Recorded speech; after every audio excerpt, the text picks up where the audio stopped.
Why doesn't China's economy just collapse already? For the past 3, 4, 5 decades, since China has been growing, many people, many YouTubers, many Western media outlets have been predicting the collapse of China. And in the early 2000s, some people even wrote a book about the coming of the collapse of China. But since then, fast forward to many decades later, China just keeps growing. So the question now is, why doesn't China's economy just collapse already? We have seen many news outlets in the world lately. It's actually gotten much more serious in recent years, especially after COVID, where so many people and so many YouTubers have been talking about the coming of the collapse of China. Some said China was going to collapse in about 20 days. Some said China was going to collapse in about 30 days, in 2 months, in 3 months. And here we are, a couple of years later, and China still has not collapsed. So the question now is, what is the reason why?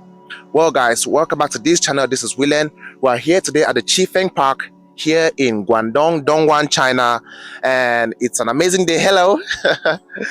It's an amazing day. There are many people having fun out here, many families. Hello.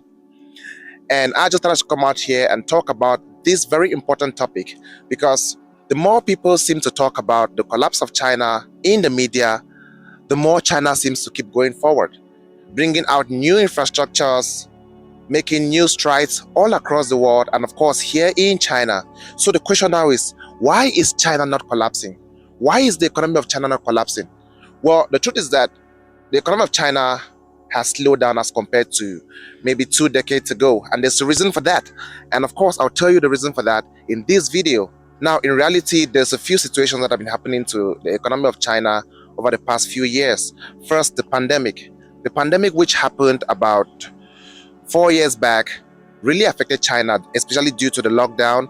So China had to bounce back, and they have made some strides to actually bounce back from that situation. And then again, there's the real estate sector. I think this is one of the main points that many YouTubers or analysts base their facts on when they are talking about the collapse of China. Many say that since China's economy has been struggling lately due to the COVID and due to the real estate sector collapsing, there's no way that China's economy can bounce back. There's no way that China's economy can keep growing. But when we look at the analysis from the World Economic Forum and of course the World Bank, for example, and China's economy is projected to grow this year to over 5%, more than every analyst actually anticipated over the past year. And of course, there's a reason for this. China's economy didn't just grow overnight. There's a clear reason for this. Well, first, when we look at China's economy, we need to take into consideration the government. Of course, it's a centralized government which helps decision making to be much faster as compared to many other Western countries. And I believe that's the reason why China has been able to make quick decisions to handle their economy and of course help their economy stay afloat and stay consistent. When we look at many other countries like the United Kingdom, for example, the United States, Japan, alongside other countries that have a struggling economy right now and of course a struggling currency, we can realize that China has really fought hard to stay afloat and of course to keep their economy going. What many people fail to talk about when they are talking about the collapse of China's economy is that they do not mention other economies. Every economy in the world lately is struggling. Every economy in the world since the pandemic has been in turmoil, as I can say. And some people will say, oh, there are no jobs in China, not enough jobs, or there are some youths who are struggling to get jobs in China. But the truth is that they're not talking about youths who are struggling to get jobs in other countries around the world. Because if we look at it critically, we'll realize that nearly every country right now has a job problem, has an economic problem. And we actually need to look at the core situation, not just on the surface. Looking at China, for example, despite the fact that many have been saying that China's economy is collapsing, China has been constructing at a geometric rate. China hasn't slowed down, because we should understand that if you can build and make your internal economy strong, then you'll be able to conquer the world. You'll be able to do so much more out of your own country. China has constructed so much, like in recent times.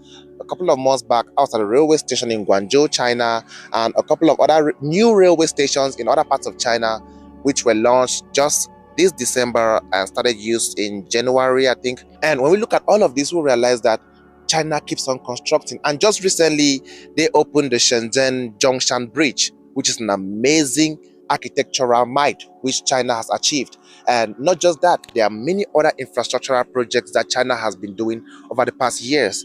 Does this actually look like a collapsing economy to you?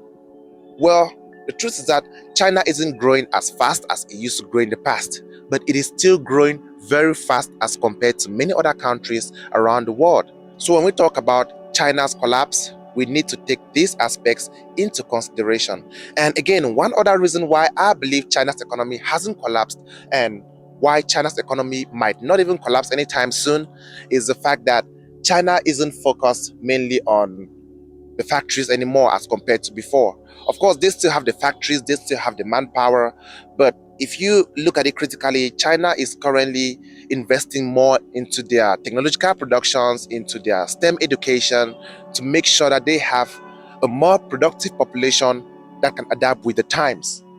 We can all see around the world, there's so many people talking about AI taking people's jobs, technology taking over the jobs, but here in China, of course, it's affecting some people, but not as compared to many parts of the world, because the truth is that AI, for example, is something that we can't avoid. It's inevitable. But China is trying to merge AI and technological advancements with its factories and its productions. China still remains the top supplier and, of course, manufacturer of many goods, both consumer and manufacturing goods, all around the world. But many of these analysts will not mention this to you. It's just basic knowledge. If you go online, if you go to Google, you will definitely find proof and evidence of this. You'll find all the facts that you can find right there. And you'll be able to base your facts on these findings.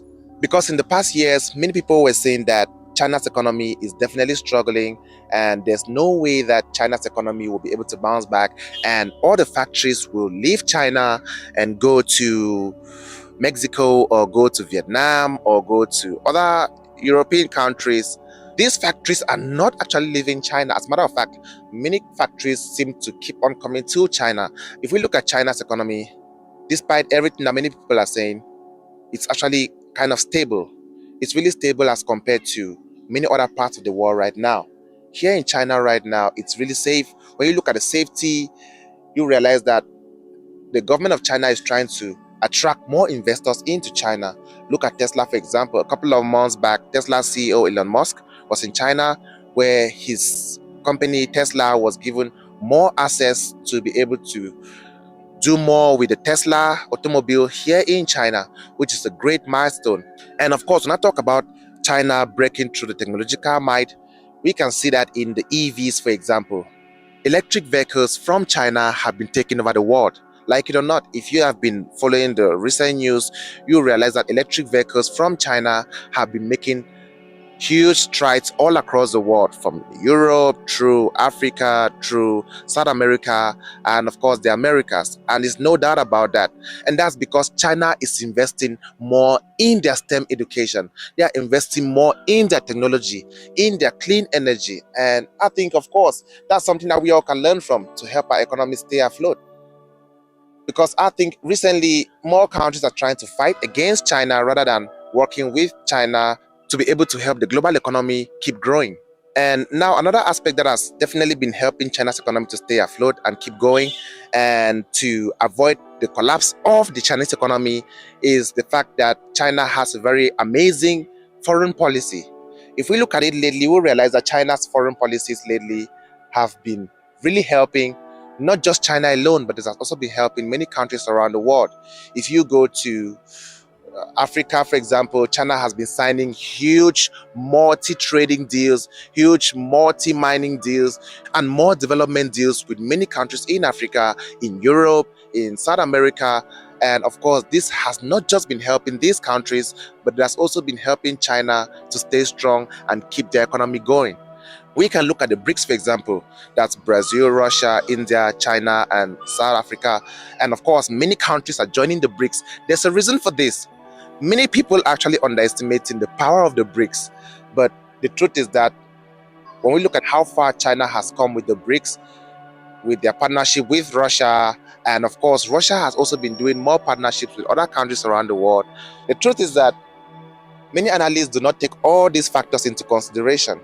And I personally believe that for you to grow, you need to be able to work with people. No one is an island. That's the reason why there's a saying that you are who you align yourself with. And I believe that for the fact that China has been aligning itself with many other countries around the world, signing huge cooperation deals like the BRICS, the Belt and Road, it is definitely helping the Chinese economy to stay afloat and not have so much trouble internally and, of course, externally. So all these factors are definitely pushing China to higher heights and helping to make sure that China's economy doesn't collapse. Even recently, China even signed an amazing deal with Australia. And if you observe keenly in the news, you realize that many top officials in many different countries have been visiting China for one reason or the other. And of course, this is clearly to the advantage of China and all these countries who are also visiting China. And we all know, despite all these agreements that China is definitely making, the United States and some parts of the European Union have been placing more sanctions, more tariffs on the Chinese economy. Normally, the Chinese economy is supposed to have collapsed by now, because when we look at everything that has been done to China, the tariffs, the sanctions, the bans, with putting up to 100% tariffs on Chinese EVs, for example, and opening investigations on Chinese EV influx into the European Union, and more tariffs on Chinese steel, and avoiding China from getting into other countries. So many different bans and tariffs and sanctions, but China seems to just stay consistent. Like I said, China is the world's manufacturer, and they need raw materials and they need a market, because China can't consume everything they produce. China produces a whole lot of stuff right here in China and then ship them out to the world.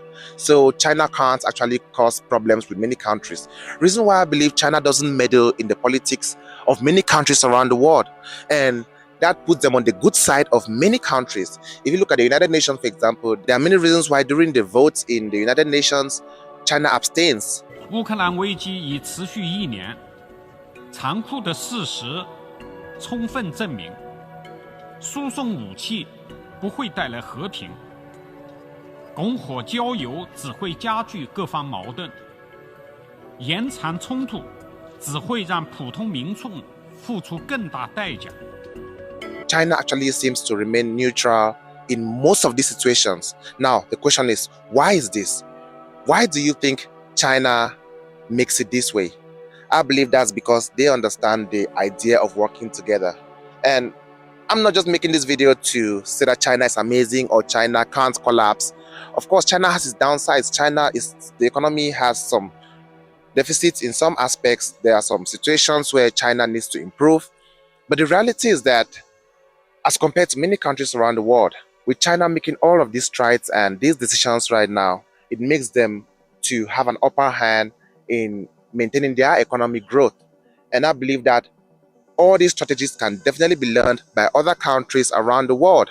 Of course, it won't help just the countries themselves. It will also help our own various countries, which of course helps the global economy. Because with the way that many people are complaining, just here on YouTube, if you go right here on YouTube and check out many videos, many comments, you'll realize that so many normal people are struggling a lot, trying to survive, trying to keep their household income in check. And some people are even living paycheck to paycheck all around the world. So it's not just a China problem, it's a global problem. So if we can all work together, we can definitely achieve more and, of course, grow just like China is doing.